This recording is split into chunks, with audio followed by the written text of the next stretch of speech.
এবং যারা জামাত ইসলামকে লজ্জা দিচ্ছেন, অনেকে বলতেছে মানে পরের বউকে নিজের বউ বলে দাবি করার পুরনো অভ্যাস আছে জামাত ইসলামের। আসসালামু আলাইকুম। চীন একটা বেহায়া রাষ্ট্র। এই চীন নামে যে একটা দেশ পৃথিবীর মানচিত্রে ছিল, সেটা কিছুদিনের মধ্যে চিরতরে মুছে যাবে। এই চীনের উপর আসমান থেকে গোলা বর্ষণ হবে, আগুনের বৃষ্টি বর্ষণ হবে। এই চীন একেবারে চিরতরে পৃথিবীর মানচিত্র থেকে মুছে যাবে। অভিশপ্ত একটা দেশ চীন। কেন বলছি?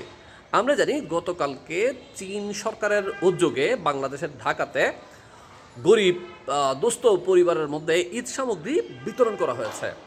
সেখানে বাংলাদেশের জামাত ইসলামের আমির ডাক্তার শফিকুর রহমান সাহেব উপস্থিত ছিলেন এবং আমরা বিভিন্ন পত্রপত্রিকায় এবং সংবাদ মাধ্যমে আমরা দেখেছি যে জামাত ইসলাম বলেছে সেটা জামাত ইসলামের পক্ষ থেকে করা হয়েছে, মানে অর্থায়নটা জামাত ইসলাম করেছে। যদিও বা সন্ধ্যায় চীনা রাষ্ট্রদূতের কার্যালয় থেকে আপনার স্টেটমেন্ট দেওয়া হয়েছে যে আসলে সেটা তাদের চীন সরকারের অর্থায়নে কাজটা করা হয়েছে। এরপর জামাত ইসলামের পেজের মধ্যে যে কথাগুলো প্রচার করা হয়েছে জামাতের পক্ষ থেকে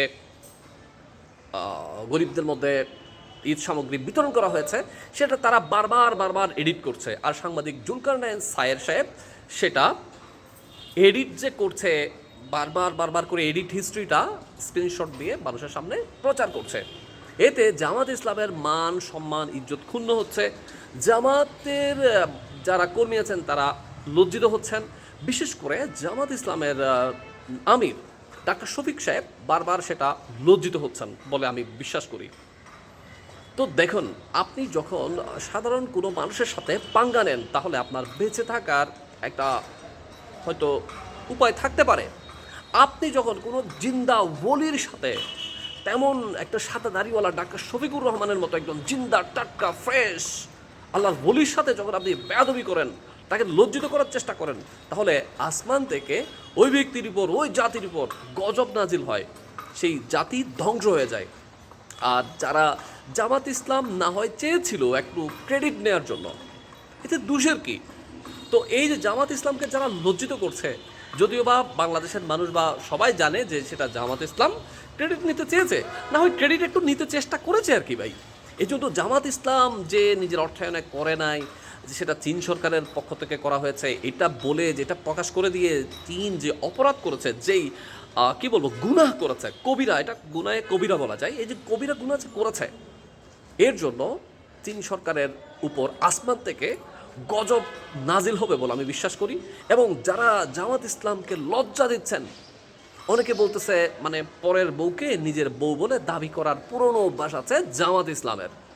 এই যে কথাগুলো যারা বলছেন তাদের উপর দেখবেন আসমান থেকে গজব নাজিল হবে এবং তারা প্রত্যেকেই ধ্বংস হয়ে যাবে। কারণ জামাত ইসলামের আমির হচ্ছে একজন জিন্দা আল্লাহর ওলি। জিন্দা ওলির সাথে যারা বেয়াদবি করে তারা ধ্বংস হয়ে যায়। সাংবাদিক জুলকারনাইন সায়েরও হয়তো ধ্বংস হয়ে যেতে পারে, যদিও যদি তাওবা করে হয়তো বাঁচতে পারেন।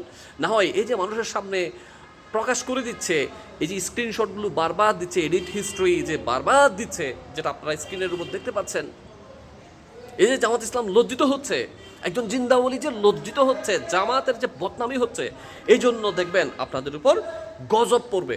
আর চীন দেশটা পৃথিবীর মানচিত্র থেকে খুব দ্রুত মুছে যাবে, এটা আমি বিশ্বাস করি।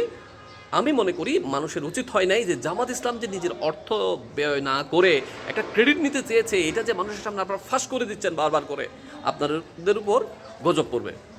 তো আপনারা ভালো থাকবেন। চাইলে আপনাদের মতামত কমেন্ট সেকশনে জানাবেন, আর চাইলে ভিডিওটা শেয়ার করবেন। আল্লাহ হাফেজ।